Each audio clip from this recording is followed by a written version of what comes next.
Salut à toi, j'espère que cette vidéo te trouvera en grande forme. Je vais me présenter rapidement, je suis Mike de Carvalho. J'ai géré une conciergerie pendant plus de 5 ans avec 60 logements. Ce qui m'a permis d'arriver à un objectif, c'était celui de pouvoir partir m'installer aux Canaries. J'avais eu un coup de cœur pour l'île de Grande Canaria et voilà, et j'ai décidé en fait de faire une session de ma conciergerie et voilà, de faire aboutir ce projet, de m'installer sur l'île de Grande Canaria pour profiter un petit peu plus de la vie. Et voilà, et je me suis mis dans le coaching pour les conciergeries, les loueurs en courte durée depuis maintenant bientôt 2 ans. Donc j'accompagne différentes conciergeries, différents propriétaires en France, en Espagne, au Maroc également. Et voilà, on va pas tarder à rentrer dans le vif du sujet. Je voulais vous faire une petite vidéo et vous montrer un petit peu comment ça se passe sur les réservations de booking pour une conciergerie en fait que je coach depuis quelques temps maintenant. Donc on va arriver sur le tableau de bord. Bien entendu, j'ai l'autorisation de la conciergerie de pouvoir partager ces données. De toute façon, il y a rien de privé à part effectivement des chiffres. Donc c'est pas très grave. Donc je voulais vous montrer un petit peu les résultats de booking. Là, on est sur le mois de janvier 2023 par exemple. Je vais juste défiler mois par mois. Je vais essayer de vous montrer ça rapidement. Et en même temps, je vais vous donner aussi les 5 avantages d'utiliser Booking par rapport à Airbnb. Vous allez voir que moi-même qui était assez réticent au départ, quand j'ai ouvert la conciergerie, c'est vrai que je travaillais avec Airbnb, j'étais un petit peu réticent au fait d'utiliser Booking pour la simple et bonne raison, c'est que c'était la réservation instantanée, ça me faisait un petit peu peur. Et au fur et à mesure de mon expérience, bah, je me suis dit qu'il fallait de toute façon multiplier les sources de diffusion pour les annonces pour avoir plus de résultats. Et je me suis mis sur Booking. Et concrètement, ça a été bah, plutôt une bonne chose de prendre cette décision, puisque j'ai réussi à atteindre des résultats que moi-même j'avais pas espéré en fait. J'ai réussi à avoir beaucoup plus de locations, ça c'est une chose, mais aussi beaucoup des montants à la nuitée beaucoup plus élevés que ce que j'avais jusque-là avec Airbnb. Donc c'était une bonne surprise. Et je recommande aujourd'hui d'utiliser Booking. Moi, je maîtrise la plateforme, donc c'est pour ça que je voulais partager mon expérience aussi. C'est parce que la majorité des gens qui critiquent sont des gens qui connaissent pas la plateforme ou alors qui ont mal fait les choses au moment de la création de leur annonce ou dans le paramétrage des prix ou des différentes promotions ou programmes de parrainage. Enfin bon, il peut y avoir différentes possibilités. Effectivement, Booking c'est un outil ultra complet et si on ne le maîtrise pas, ça peut être problématique dans la mesure où on peut faire des erreurs de paramétrage qui vont nous pénaliser, nous causer des problèmes. Et c'est souvent ces gens-là qui critiquent Booking. Mais dans la mesure où on maîtrise bien la plateforme, c'est un vrai plus. Vous voyez, on voit encore là sur ce tableau que on a 80% de réservations de Booking, 16% Airbnb. Là, on va aller voir sur le mois de mai, par exemple. On va, à mon avis, on va tomber sur des chiffres équivalents. Voilà, on est à 62% de réservations sur Booking. Donc là, effectivement, Airbnb a fait une meilleure performance, mais je pense que c'est peut-être une des plus basses sur l'année. Et ce que je voulais vous dire, c'est que voilà, déjà, il y a 5 raisons principales d'utiliser Booking. Vous connaissez certainement l'expression ne pas mettre ses œufs dans le même panier.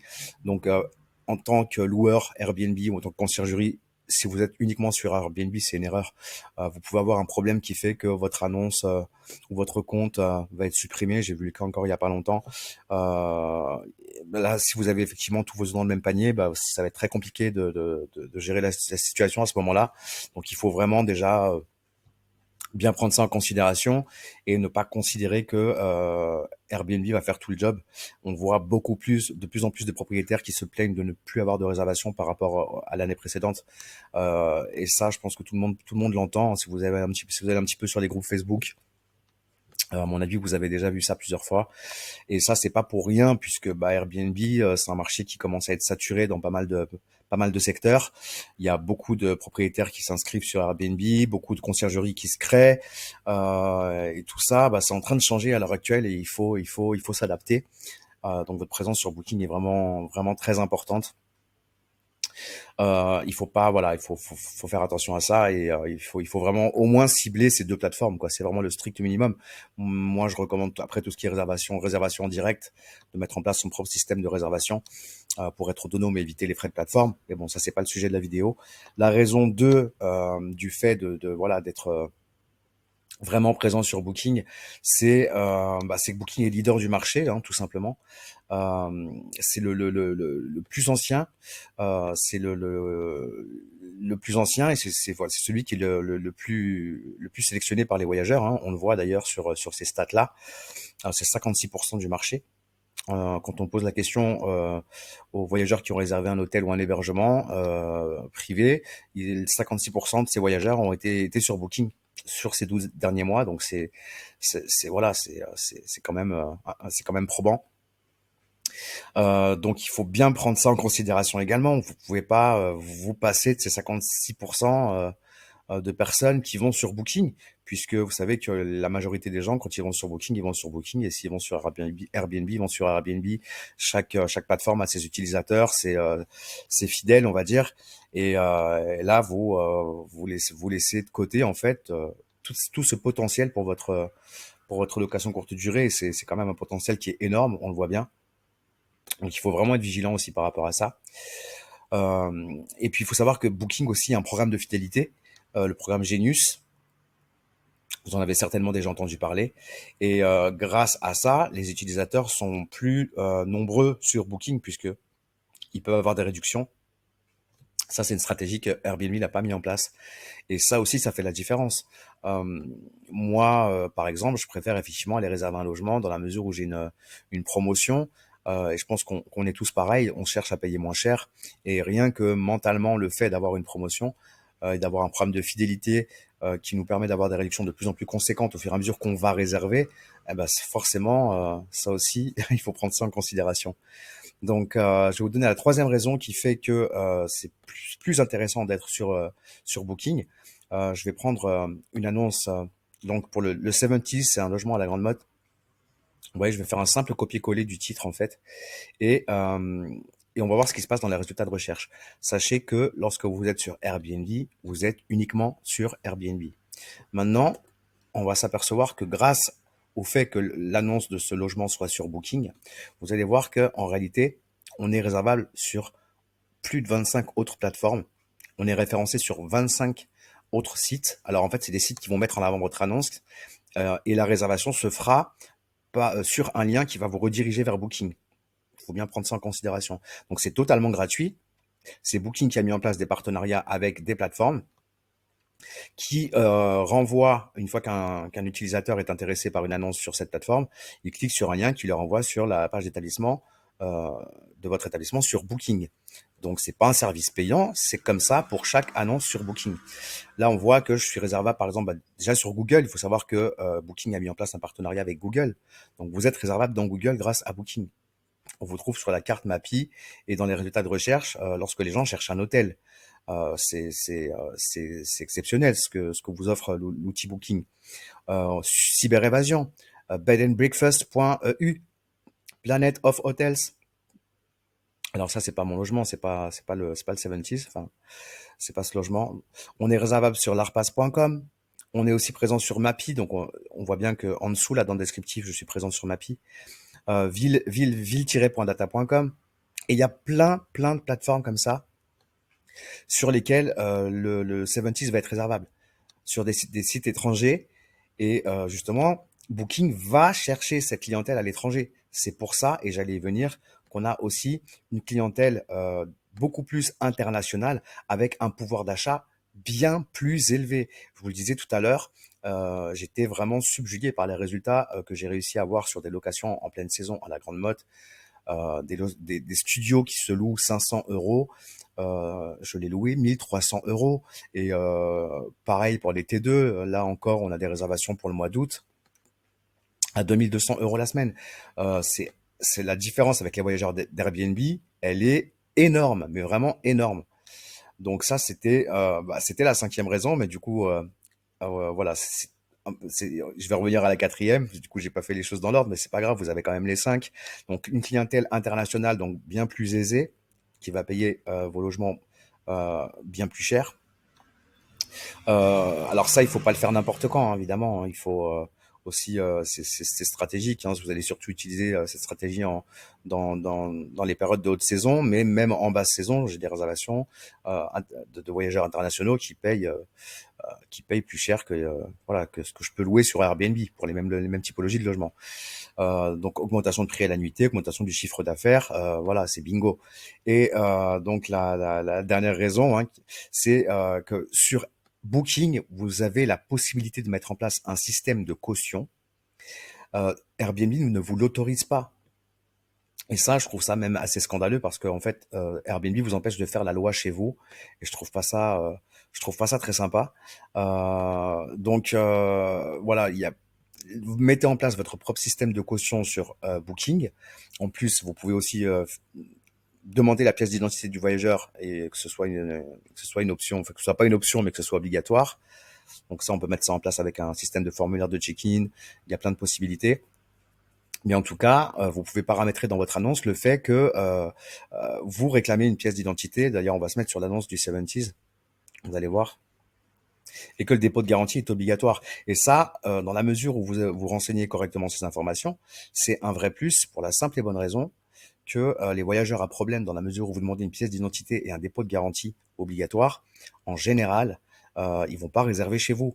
Et si même ils n'ont pas vu l'information dans l'annonce, ils n'ont pas bien lu l'annonce, dans la mesure où vous leur rappelez dans le message automatique que vous envoyez au moment de la confirmation de réservation, eh bien, croyez-moi que il va annuler sa réservation et tant mieux pour vous, ça va vous éviter les problèmes. Donc ça, voilà, c'est indispensable. Vous voyez, ici, je précise bien, dépôt de garantie d'un montant de 400 € est demandé. L'établissement débitera 7 jours avant votre arrivée. Il devra être payé par carte de crédit et le remboursement devra être effectué dans les 7 jours qui suivent votre départ. Le dépôt de garantie vous sera entièrement remboursé sur votre carte de crédit si aucun dommage n'a été constaté par l'établissement. Donc ça, c'est moi qui mets en place mon propre système de lien de caution sécurisé, lien de dépôt de garantie sécurisé, qui impose aux voyageurs de laisser une empreinte bancaire avec le montant, bien entendu, sur le compte bancaire, puisque ça va bloquer les fonds sur le compte bancaire. Et en cas de pépin, je peux directement intervenir sans demander l'avis de Booking et encore moins celui d'Airbnb pour dédommager les dégradations qui ont été occasionnées par le voyageur. Mais ce qu'il faut savoir, c'est que avec ce système-là, donc on demande aussi la pièce d'identité, hein, c'est précisé aussi dans les conditions. Mais avec ce système-là, croyez-moi que je n'ai jamais de problème avec les voyageurs Booking. Je n'ai jamais de problème. Donc 60 logements que j'ai gérés quand même pendant 5 ans. Moi qui avais peur au départ de Booking, je vous le rappelle, croyez-moi que j'étais plutôt agréablement surpris. Donc je peux franchement que vous recommander voilà, d'aller sur Booking déjà et de bien faire les choses sur Booking. C'est pour ça que j'ai mis en place cette formation. D'ailleurs, c'est parce que les bénéfices que moi j'en ai tirés, vous pouvez tous en profiter aussi, quoi. Surtout que c'est pas un marché saturé sur Booking. Il y a plein de personnes qui refusent d'y aller, plein de propriétaires, plein de conciergeries. Donc il y a encore plein de places à prendre. Et il y a encore une part de marché à prendre sur Booking. Mais il faut bien maîtriser l'outil et bien savoir quelles sont les choses à mettre en place pour optimiser ses revenus et pour éviter les voyageurs à problème. Donc voilà. Dernière chose, c'est que je voulais vous montrer à quoi ressemble une annonce parfaite sur Booking. Alors là, on y est. C'est justement le 70 que je voulais vous montrer. Bon, donc déjà, on a un titre qui est bien détaillé, qui met bien en avant les principales caractéristiques du logement, les atouts du logement. On a des photos voilà, qui accrochent, hein, qui accrochent l'œil. La photo d'accroche, c'est celle-ci. Alors moi, d'habitude, je mets des encarts sur les photos ça m'arrive. Enfin, souvent, je mets des encarts sur les photos, mais celle-ci, elle est assez Pepsi. Il n'y a pas besoin de faire quoi que ce soit. Bon, le logement, il est relativement sympa. Après. Donc des belles photos, un titre complet. Démarquez-vous de ce qu'on trouve sur Booking. Hein. Il faut pas bon le titre beau logement à Cannes avec vue mer. Ok, c'est bien, mais tout le monde fait pareil. Donc voilà, mettez en avant les atouts de votre logement. Jouez un petit peu avec la majuscule. Bon, on peut pas mettre d'émojis, mais voilà, utilisez des petites astuces pour avoir une annonce, enfin un titre déjà souvent bien plus long. Airbnb vous empêche de mettre des titres longs. Booking vous empêche pas ça, donc ne vous en privez pas. Voilà, mettez des infos sympas. Vous pouvez même faire la promotion de votre conciergerie, pourquoi pas. voyez, on le voit ici. Donc moi, c'est ce que j'ai mis en place, c'est ce que j'ai recommandé aussi à à Top Service. L'idée, donc la photo d'accroche, bien entendu, quelque chose de percutant, le titre bien détaillé, le fait de bien, alors ça c'est la partie automatique que Booking remplit en fonction des informations qu'elle a sur votre logement.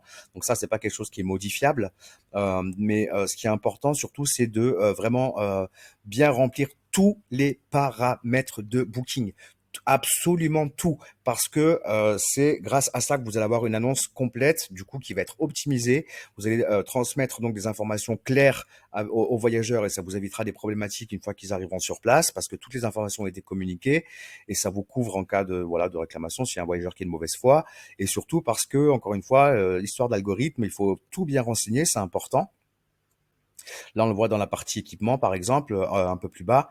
Voilà, ça c'est très important. Il y a beaucoup de personnes qui vont sur Booking et qui s'embêtent pas à remplir la partie équipement ou détail de l'hébergement. Il faut absolument tout remplir. C'est un vrai plus. Ça vous permet d'avoir une belle annonce. On voit que vous avez, voilà, vous avez détaillé les choses et c'est apprécié et par l'algorithme de Booking, donc plus de réservations, et par les voyageurs, plus de bons avis. Voilà. Donc ça, c'est Booking qui met ça en place. Par contre, tout ce qui est environ de l'établissement en fonction de l'adresse de votre hébergement, ce que je recommande, moi, c'est d'utiliser cette partie-là. Très peu de loueurs ou de conciergeries le font. On peut optimiser aussi et donner des informations texte, les informations qu'on souhaite délivrer. Vous avez vu, là, dans cette partie, en plus, on peut même mettre des emojis. Il faut ici se servir de la partie information dans Booking pour donner déjà du peps un peu à votre annonce et pour même rappeler des informations. Voilà. Et regardez, j'ai même été jusqu'à stipuler ici, c'est bien la page de l'annonce pour réserver, hein, donc n'importe quel voyageur accède à cette page-là. Réservation en direct possible sur notre site internet Côte Conciergerie La Grande Motte. Donc je ne sais pas si vous imaginez, mais il y a une petite astuce pour le faire sur Airbnb, ceci dit. Mais voilà, et ça fait cette annonce, elle est en ligne depuis un sacré moment. Hein. Ça fait un sacré moment que c'est comme ça. Donc on rappelle même ici les conditions au niveau du dépôt de garantie. Vous voyez, dépôt de garantie de 400 €. L'établissement débitera. On le rappelle, on le met 2 fois. Et encore une fois, ça c'est important de le savoir par rapport à Airbnb. Et ça, je pense que c'est un point qui est vraiment très important pour vous et pour la gestion de vos logements. C'est que je vous assure, et ça s'est déjà produit hein, à quelques reprises, mais un voyageur qui refuse de faire son dépôt de garantie obligatoire dans la mesure où les informations et les conditions de mon annonce sont claires, Booking ne donnera jamais raison au voyageur. Sur Airbnb, vous demandez un dépôt de garantie, le voyageur se plaint à Airbnb, le Airbnb vous pénalise immédiatement, il annule la réservation, il reloge le voyageur à vos frais et parfois il vous met une pénalité de 50 €, je ne sais plus combien. Donc moi je trouve que c'est vraiment scandaleux de la part d'Airbnb d'agir de cette manière, et c'est pour ça que je vous recommande Booking, c'est que dans la mesure où vous avez fait le nécessaire et que vos conditions sont clairement définies, vous n'aurez jamais de problème. Si le voyageur ne veut pas vous donner la pièce d'identité, il est sur place, il ne veut pas vous donner le dépôt de garantie, vous ne lui donnez pas les clés et Booking vous paiera la réservation et le voyageur sera débité. Et j'ai eu le cas encore il y a une semaine avec une personne de mauvaise foi. Je suis tellement, comment dire, au courant de cette manière de faire de Booking que j'étais tellement confiant que j'ai dit à la cliente, écoutez, si vous avez un problème, vous appelez Booking. Je ne vais pas discutailler toute la soirée. Ça faisait 2 jours qu'elle me faisait en tournant en rond pour le dépôt de garantie. Entre guillemets, je vais pas discuter toute la soirée sur les règles qui sont celles qu'elles sont. Je savais très bien que Booking allait me donner raison, et quand elle a compris que je ne lui répondrais pas tant qu'elle n'aurait pas respecté les règles, elle a certainement appelé Booking qui lui a confirmé que c'était comme ça et pas autrement. Et bien, une fois de plus, le dépôt de garantie a été déposé et il me restait plus qu'à lui demander sa pièce d'identité avant de lui donner le code du boîtier à clé. Enfin bon, bref, vous voyez, ça c'est une vraie différence et ça c'est super important parce que vous allez vous couvrir vraiment des problématiques que vous allez pouvoir rencontrer, et ça je vous le recommande de mettre en place dépôt de garantie obligatoire. Ne laissez pas Booking gérer votre dépôt de garantie. Enfin, le problème, c'est que ça va être la parole du voyageur contre la vôtre. Et vous allez devoir aussi donner des explications, monter un dossier, fournir des preuves, fournir des factures. Le fait de gérer votre propre dépôt de garantie, vous n'avez pas de compte à rendre à qui que ce soit, et vous savez très bien, vous gérez le logement, vous savez très bien que c'est le voyageur qui a fait une dégradation, et le voyageur pourra contacter qui il veut, ça changera rien. Au pire, vous allez recevoir un message de booking qui va vous proposer de faire un geste à votre voyageur. Et ça m'est déjà aussi arrivé à plusieurs reprises. J'ai répondu à Booking que c'était hors de question parce que le prélèvement sur le dépôt de garantie était parfaitement justifié pour telle ou telle raison. Booking ne m'a pas demandé de leur envoyer des preuves. Et en tout cas, peut-être une fois ou deux, mais pas plus que ça. Parce qu'après, ils étudient les messages aussi, ils voient aussi comment on a réagi par rapport aux voyageurs. Et de toute façon, j'ai de quoi prouver ma bonne foi dans tous les cas. Donc, euh, donc voilà, voilà, je voulais vous dire que c'est vraiment important et que ça va vous faire, voilà, ça va vous éviter des problèmes tout simplement dans la mesure où voilà, vous avez vos propres conditions et ceux qui respectent pas les règles, eh bien tant pis pour eux. Voilà. Eh bien écoutez, je vous encourage vraiment à profiter de l'offre de lancement en ce qui concerne la formation qui est vraiment très complète. Je me donne vraiment beaucoup de mal pour essayer de vous donner vraiment toutes tout en main pour que vous puissiez vraiment exploser vos revenus comme moi j'ai pu le faire avec Booking et comme je continue à le faire avec les personnes avec qui je travaille au niveau du coaching et de l'accompagnement pour voilà, pour tous les professionnels et pour tous les loueurs en location courte durée. Donc profitez-en, allez-y quoi. N'attendez pas d'être comme dans les je ne sais combien de milliers de propriétaires qui sont en train de pleurer aujourd'hui parce qu'ils n'ont plus de réservation sur Airbnb en location courte durée. Ça bouge en permanence, c'est à vitesse grand V. Il faut être réactif en permanence. Il faut pas attendre que ça se passe. Dernier petit exemple, il y a eu une grosse baisse de fréquentation. Donc j'étais encore impliqué dans la conciergerie que je gérais encore à la dernière saison, l'année dernière, pour la période estivale. Il y avait beaucoup de propriétaires qui se plaignaient. Il y avait plus de réservations. C'est-à-dire qu'avant on avait beaucoup de réservations de dernière minute et là l'été dernier il y avait une baisse de fréquentation sur toute la période estivale qui était franchement, je crois que c'était de l'ordre de 30 et 40% en moins. C'est énorme. Tous les propriétaires pleuraient. En fait, il fallait pas attendre que la saison se passe et pleurer sur son sort sur les pages Facebook en disant il n'y a pas de réservation, il n'y a pas de réservation.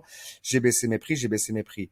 Moi, la stratégie que j'ai adoptée et j'ai vite compris ce qui se passait. J'ai vraiment très vite compris ce qui se passait en début de saison. J'avais déjà anticipé ça parce que je faisais déjà ça en plus, mais moins drastiquement à la saison précédente. C'est que j'ai baissé mes minimums de nuitées. Et je n'ai pas baissé mes prix, j'ai même augmenté mes prix. En baissant mes minimums d'unités, j'ai rempli tous les calendriers de tous les logements, de tous les propriétaires, sans perdre un centime par rapport à ce qu'on avait fait l'année précédente en période estivale. Alors que la majorité des propriétaires ont perdu 30-40%. Je vous donne cet exemple pour vous dire, il faut être réactif. N'attendez pas, ne regardez pas le train passer en vous disant le train passe en fait, parce que il faut voilà, c'est un milieu qui est devenu de plus en plus concurrentiel. Et ben, il y a pas de mystère quoi. Les gens qui dorment, c'est ceux qui sont en train de crier sur les réseaux sociaux qu'il se passe rien. Mais oui, mais il faut mettre à jour les choses, il faut améliorer les choses de ce que vous avez parce que tout s'améliore, tout évolue, tout bouge et il faut exactement faire la même chose, s'améliorer et se bouger. Voilà. Bon, mais écoutez, en tout cas, je vous recommande vraiment cette formation. Honnêtement, c'est un prix dérisoire par rapport à son contenu. J'ai essayé de faire les choses relativement bien pour que vous puissiez à la fois maîtriser toute la plateforme et tous ses onglets de A à Z, que vous puissiez aussi grâce à un autre module, résoudre une problématique ultra rapidement. Ça veut dire qu'il y a des petits vidéos tutos, comment faire ci, comment faire ça, comment résoudre ci, comment résoudre ça. Et ça vous permet, si vous avez une problématique, d'aller directement sur le tuto, trouver votre solution. Vous pouvez en plus laisser des commentaires en dessous chaque vidéo, donc vous pouvez poser des questions auxquelles je vais répondre. Vous avez en plus des outils que je mets en offert dans la formation. Donc quand je dis outils, c'est vous avez une fiche logement pour vos rendez-vous propriétaires pour récupérer toutes les informations du propriétaire et du logement. Donc c'est une fiche professionnelle que j'ai utilisée pendant des années et que j'ai améliorée. Vous avez une fiche pré-shooting pour avoir des shootings photos parfaits pour vos annonces. Vous avez une checklist ménage. Vous avez mon modèle de questionnaire de satisfaction à imprimer et à laisser dans les logements en français et en anglais sur une seule page pour tous vos voyageurs. Qu'est-ce qu'il y a encore? 3 tableaux Excel, un simulateur d'investissement, un budget prévisionnel et le troisième Excel, c'est je sais plus ce que j'ai mis, voilà, mais encore je vais certainement encore rajouter des choses. Donc franchement, c'est des milliers d'euros que vous allez gagner avec Booking. Je peux vous monter les chiffres encore une fois, hein. On va prendre la saison à venir, les locations sur le mois d'août en 2024, donc les réservations qui sont déjà enregistrées. Donc c'est moi qui m'occupe, hein, de tout ce qui est stratégie tarifaire pour cette conciergerie, des annonces et compagnie. Donc je voulais vous montrer c'est le calendrier pardon qu'il faut que je vous montre. Vous allez voir que sur des logements qui se louent, enfin on arrive à louer facilement parfois 2 fois plus cher que le même logement équivalent. Enfin je sais pas comment vous dire, mais alors on va aller sur le mois d'août par exemple, puisque là on est vraiment en haute saison à la Grande Motte. On va prendre, je sais pas d'exemple. Alors il y a des réservations de propriétaires. C'est pas ce qui nous intéresse. Hop, voilà. Donc là on est sur le 70, c'est le logement que je vous ai montré. Donc voilà, regardez, je suis 14 nuitées à 3 718 euros. C'est un T2. C'est pas un château, hein, c'est un T2. Il y a une chambre, si, il y a une cabine, pardon, il y a une petite partie cabine avec 2 lits superposés. Enfin voilà, c'est ça, la partie cabine, c'est ça. Bon, il y a une petite terrasse, mais c'est pas les jardins de Versailles non plus. Voilà, le logement, 3000, je sais plus combien j'ai dit. C'est Booking. Je vais vous donner l'exemple de quoi? Le Sunny Beach, il a 2 chambres, le Sunny Beach. On est une semaine, on est à 2000 euros. Ça, un propriétaire lambda non professionnel à la Grande Motte, il met ça sur Airbnb à 600, 700, allez 800 euros maximum. Voilà. Celui-ci, on est à combien de nuitées? Du 12 au 22, le Dream Beach, c'est pareil, c'est un 2 chambres, il ressemble un peu au Sunny Beach. Non, je vous dis une bêtise. Le Dream Beach, il a pas la basse, autant pour moi. C'est un T3, donc pareil, une chambre et une partie cabine. 10 jours, 3237 euros. Voilà, c'est Booking. On est en 2024, c'est la saison à venir. Voilà, je pourrais vous en montrer plein des comme ça, hein. Voilà. Bon, moi, je suis pas trop inquiet pour le remplissage des calendriers au mois d'août. C'est encore trop tôt. Mais voilà, en tout cas, les réservations actuelles. Il y a encore plein de logements en dessous, mais je vais pas tout, on va pas tout voir. Je sais pas, oui, le Sunlight par exemple. Ça, c'est un studio cabine, autant pour moi aussi. Donc, on est à 14 nuitées à 2800 euros. Donc voilà, je pourrais vous en montrer plein des comme ça, mais c'est important de finir avec ça parce qu'au moins je vous montre vraiment l'état des choses actuelles à l'instant T. Euh, et c'est pour vraiment vous dire, allez sur Booking et prenez ma formation parce que du coup, elle va vraiment vous servir. Vous n'allez pas faire de bêtises, vous allez gagner du temps. Et en plus, moi, je suis quelqu'un de très réactif et proactif. Je suis sympa et je vais vraiment vous aider quand vous aurez besoin et ça vous permettra d'être reconnaissant à l'avenir si un jour j'ai un problème. Bon, allez, je vous dis, je suis aux Canaries, du coup, je vous dis bah, plein de bonnes choses. Moi, je suis installé ici depuis bah, bientôt 2 ans maintenant. Donc, ici, c'est le printemps éternel. C'est tranquilo, comme on dit aux Canaries. Donc, si vous avez l'occasion de venir me faire un petit coucou, n'hésitez pas. J'ai aussi des logements ici à vous proposer si besoin. Et puis, en tout cas, je vous souhaite plein de bonnes choses. J'ai un super guide digital pour Grand Canaria aussi, que j'ai fait moi-même. Donc, si vous avez besoin voilà, de respirer un petit peu, de sortir de l'atmosphère un petit peu morose qu'on peut avoir, qu'on peut avoir là-bas, eh bien, écoutez, n'hésitez pas. C'est une destination super. Vous aurez un super guide avec vous. Donc voilà, je vous dis plein de bonnes choses, plein de succès, je vous souhaite bah, tout le bonheur du monde. Je vous souhaite tout le bonheur du monde. Et je vous dis à bientôt sur une prochaine vidéo et peut-être à très très vite dans la formation. Ciao, ciao!